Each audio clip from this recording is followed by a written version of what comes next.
Good morning. It's the Zero DTE morning market analysis, and this is where we assess the market situation so that we can prepare for today's trading. And today's focus is going to be on Zombieland. What is Zombieland? Well, it's just what it sounds like. It sounds like zombies are chasing us and we're running through mud. That's the conditions that we are in because of the ultra low volatility that we're experiencing right now. Well, it's not really ultra low. I would say it's getting there, but it is very low, and we have to adjust our orientation to our trades because of what that means. And so what I'm going to do is talk about Zombieland here, what it implies, how that affects our trades, how we readjust to the changing landscape so that we're best risk-oriented while still following all of our primary strategies and values. All right, ready? Oh, by the way, blue means that it is wicked cold.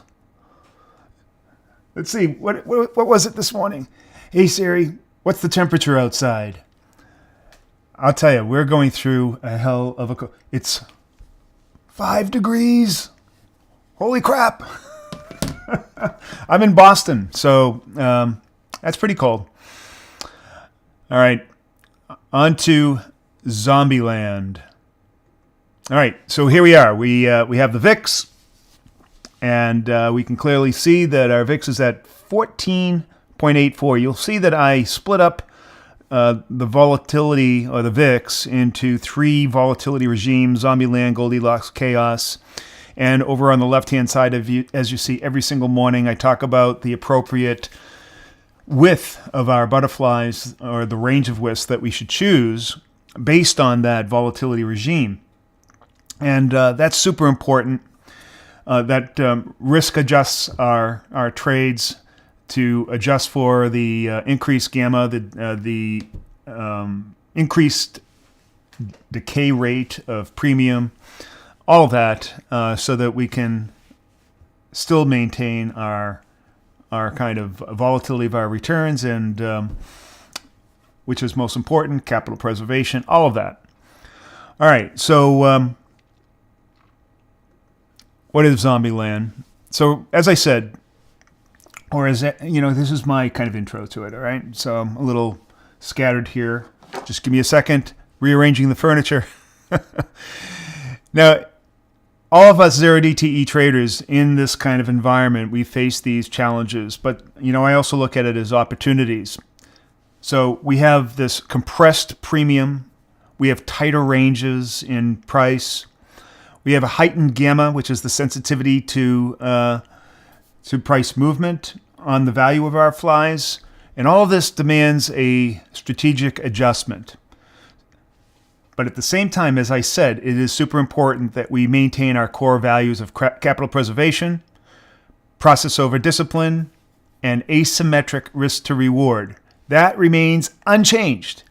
However, as volatility drops, we may start considering what we call edge case strategies. So our typical strategy that we do that is super flexible, works in all volatility regimes, regardless of where it is our asymmetric, out-of-the-money butterfly. It's a directional trade, and that's it. That's primary.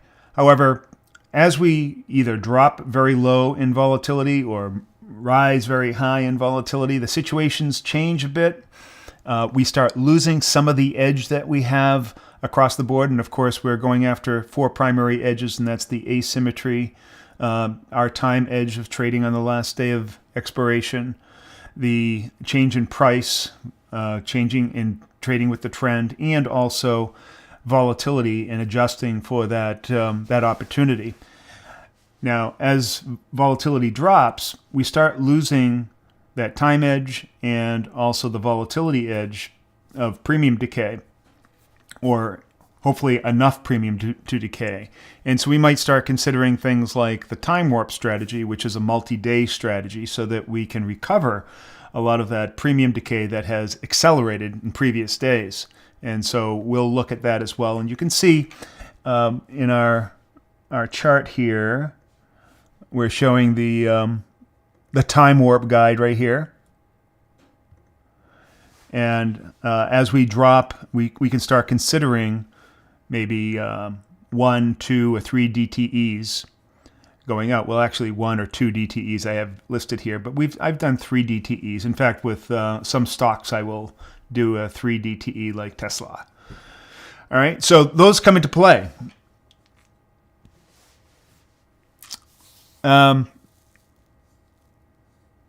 So these approaches, they leverage these unique dynamics of high gamma and tighter prices. You'll also may have noticed, oh, well, if you're not a Zero DTE Academy member, then you missed out on one of my advanced options topics on last Friday, where I talked about gamma scalping. But that is another thing that we may consider in these low volatility environments. Because of that high gamma that we have, there's an opportunity then to scalp with super low risk and high potential return. So gamma scalping.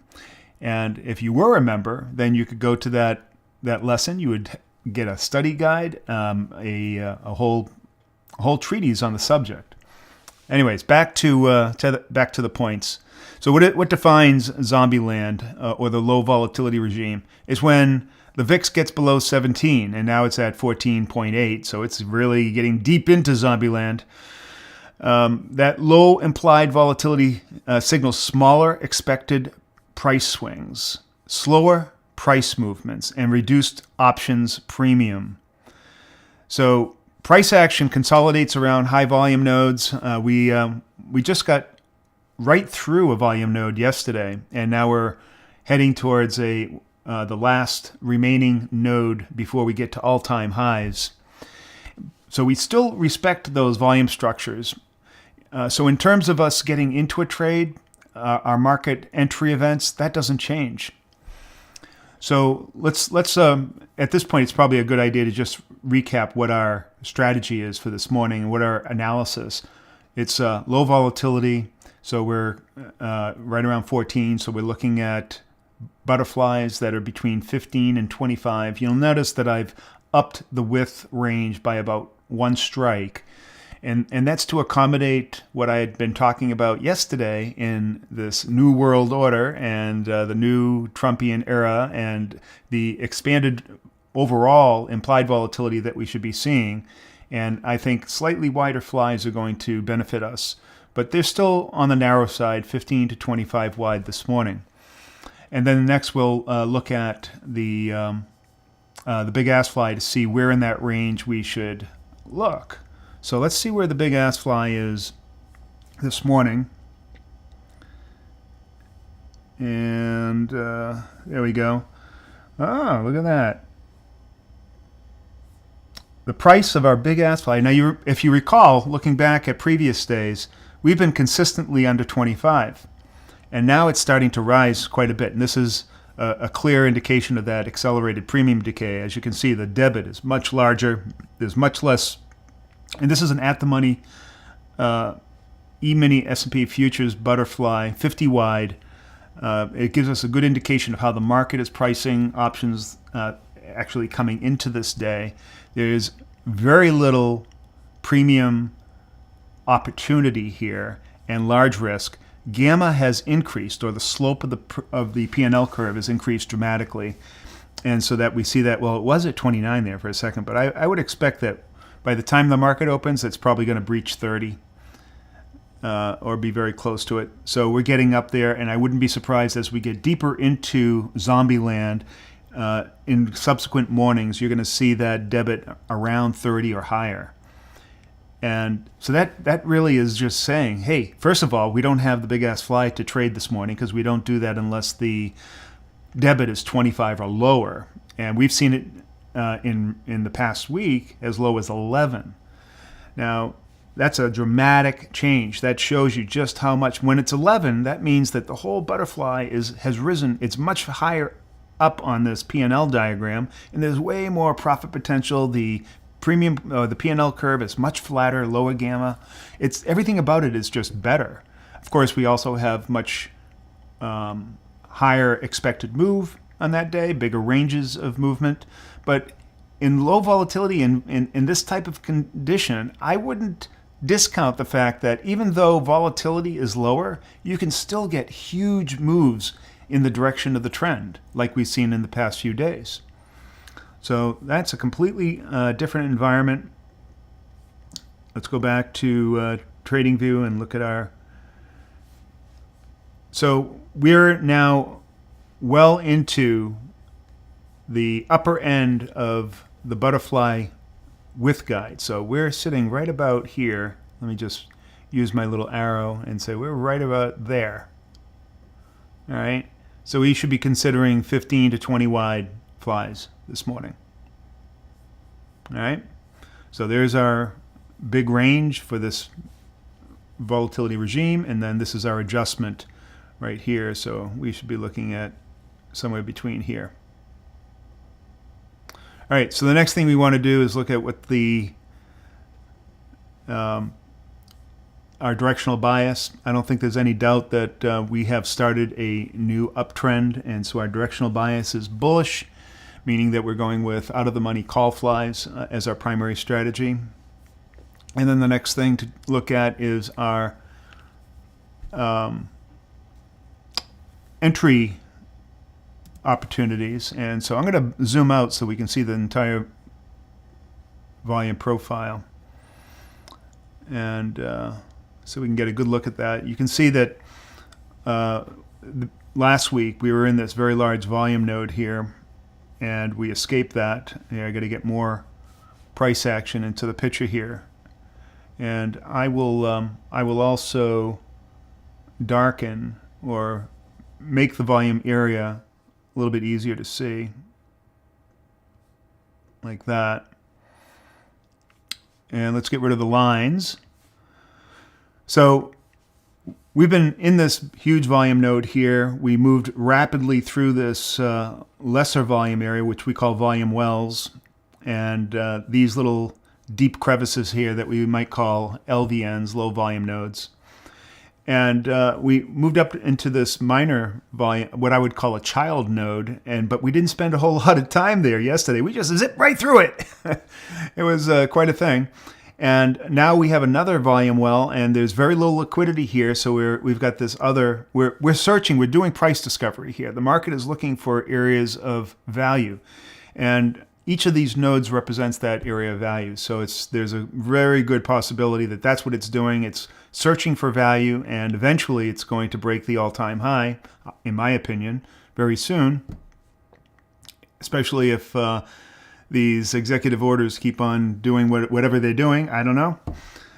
And I see that we're probably going to get inside of this area here, and you can see that it's an area of consolidation and with renewed vigor, and we're either going to correct at some point and then continue up, because markets never go in the solid single direction. But that is the landscape that we're at. You can see that there is some very deep crevices here, or low volume nodes, that are going to provide some level of resistance and support. And as we get into this node, we'll probably find some affinity for price and hang out there. So we're looking at long, out-of-the-money call flies around 15 to 20 wide, and out of the money far enough so that our risk to reward is somewhere between 7 and 9. So we already know now. Now we're looking in the morning for some kind of interaction with these guys here. Now it doesn't look like I've even updated this, so let's do that right now. We'll indicate this very deep node here, and I'm going to make it this yellow color for intranode or volume well colors, and one right here. And then of course we have to outline the node itself. So I'm going to take this green one that goes on the bottom of nodes. I'll put that right there. And then red goes on the top of nodes. So I'll take this one and copy it and bring it up right there and bring it up to here so we can see the top of the node. And there we go. So now when we zoom in, we have a good idea of where these features are. So we'll zoom into a 5-minute chart. And Let's just move out a little bit here and draw our morning session. So here's the red line. So you can see we've already entered the that small child volume node. And let's just mark up 1230. There we go. So what we're looking for now is a pullback. Now we've entered this node, so it's likely that we're going to do something like this and then move up. All right, there aren't any economic reports to speak of this morning. We still have the World Economic Forum in their second day of meetings.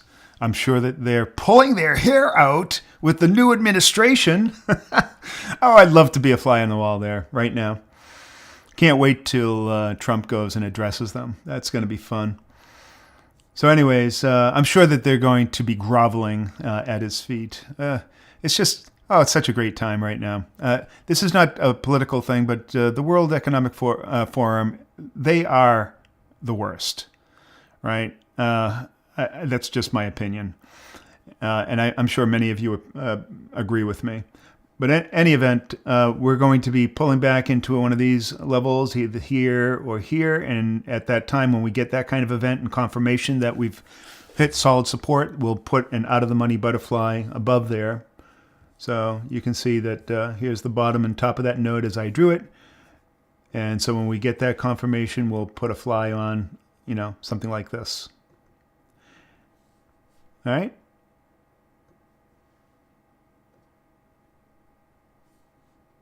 Oh, I see. This is the, I'm getting a better picture. See, this is why you draw these lines. So this is the previous node that we just broke out of. We broke out. We could pull back to this. We could find one of these structural levels. And then this is the node above right here. So let me draw a little box that says, okay, here's the node. Here's the small node. This is why at this point we don't really need the volume profile anymore, because we've already done the analysis in the big picture. And here's the bigger node that we just moved out of. And then, of course, there's a much larger node down below. So let me just remind you and go back to that view so you can see it.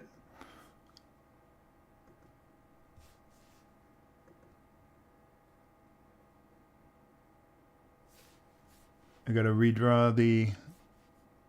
There we go.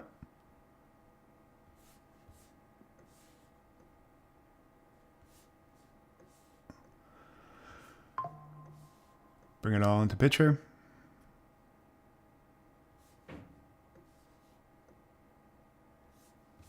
Oh, I went 45 minutes. I wanted 4 hours. There we go. I was wondering why it didn't look quite the same. I have too much fun fooling around with the volume profile. So anyways, here's the big node that we hung out in for quite a bit in December and January, and then moved through this volume well into this upper node. Now we're just escaping it, and that's where we were looking at right here, this little crevice. It's very tiny. We can expand it by zooming in a little bit more and getting a better picture of it. Here we go. Bam. And now we're moving up into this new node. I expect that we'll probably hang out there a day or two and then make our trek even higher to this final top to near all-time highs, and then up and beyond to infinity and beyond. All right. All right. So now it's time to get back to the big head. We've done enough of this. So we know what we're doing.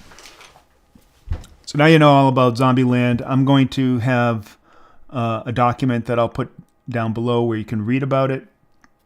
Also, you can join our academy, learn about the time warp strategy as well as gamma scalping and how we adjust our pricing in Zombieland.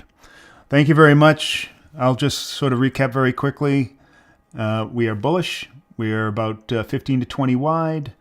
We're looking for a pullback into one of those structural levels in the morning session, and you may want to consider time warp, maybe go 1 or 2 DTE. That's it for now. Coach Ernie, out.